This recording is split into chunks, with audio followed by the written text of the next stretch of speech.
ओम नमो नारायण मित्रों। एक बार फिर से आप सबका स्वागत है हमारे YouTube channel Swami ji videos तथा ओम नमो नारायण पर। मित्रों, आज इस वीडियो के माध्यम से हम आपको बताएंगे कि कैसे जागृत कर सकते हैं सातों चक्रों को। किस मुद्रा में बैठकर आपने किस एक शब्द का उच्चारण करना है जिससे जागृत होते हैं ये सातों चक्र, और क्या हैं इनके महत्व। यह सब जानने से पहले मित्रों, अगर आपने अब तक हमारा YouTube channel Swami ji videos तथा ओम नमो नारायण सब्सक्राइब नहीं किया है तो इसे भी सब्सक्राइब कर लें, ताकि आप तक रोज़ाना हमारी नई नई वीडियोस आसानी से पहुंच सके और आप भी इसका भरपूर लाभ उठा सकें। तो आइए अब जानते हैं कि अगर सातों चक्र जागृत हो गए तो क्या हो सकता है और क्या आप कर सकते हैं। सबसे पहले जो आधार चक्र होता है, मूलाधार चक्र। मित्रों, इस चक्र को जगाने के लिए नियमित यानी रोजाना इस चक्र पर ध्यान लगाते हुए लह मंत्र का उच्चारण करना चाहिए।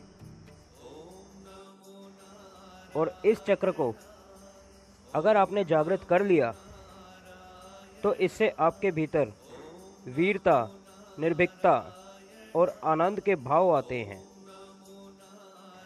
अब जानते हैं मित्रों स्वादिष्ठान चक्र के बारे में। यह दूसरा चक्र होता है।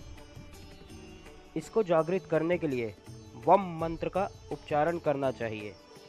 और अगर आपने इसे जागृत कर लिया तो क्रूरता, गर्व, आलस्य, अवज्ञा, अविश्वास, दुर्गुणों का नाश होता है।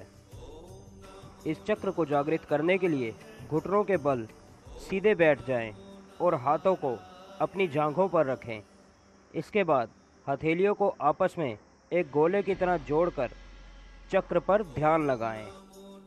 अब जानते हैं मणिपुर चक्र के बारे में। यह चक्र नाभि के पास मौजूद होता है। इस चक्र को जागृत करने के लिए रम मंत्र का जाप करना चाहिए। और इसे जागृत करने की मुद्रा जो है, घुटने के बल बैठकर अपने दोनों हाथों को पेट के पास ले जाकर नमस्कार की मुद्रा में बैठ जाएं और फिर इस चक्र पर ध्यान लगाते हुए रन मंत्र का उच्चारण करें। अब जानते हैं अनाहत चक्र के बारे में। यह चक्र हृदय के स्थल में स्थित होता है। इस चक्र को जागृत करने के बाद इंसान के अंदर कला का गुण आता है। ऐसे लोग हमेशा कुछ न कुछ नया करने की कोशिश करते रहते हैं।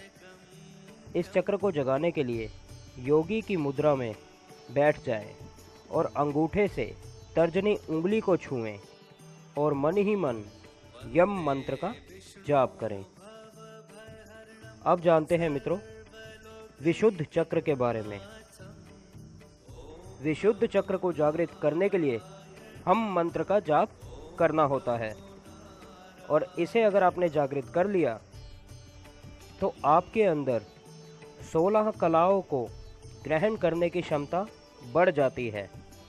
साथ ही साथ इंसान के ऊपर भूख, प्यास और मौसम का प्रभाव बहुत ही कम होता है।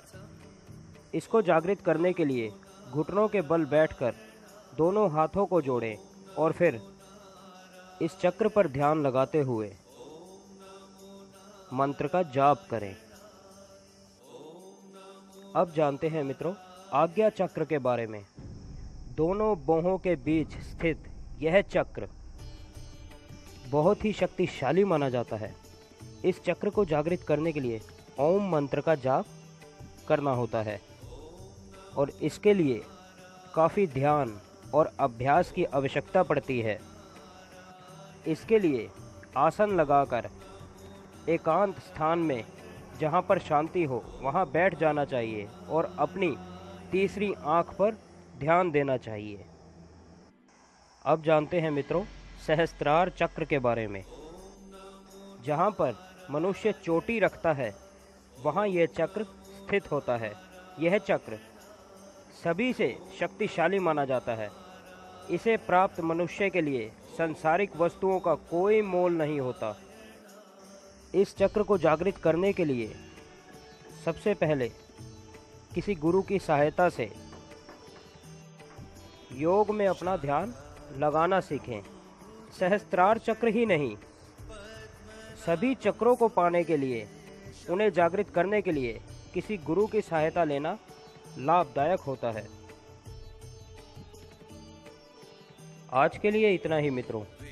स्वामी जी द्वारा किसी भी प्रकार की मुफ्त सलाह के लिए सिर्फ शनिवार को सुबह 10 बजे से शाम को 4 बजे तक ही स्क्रीन पर दिए गए नंबर पर कॉल करें।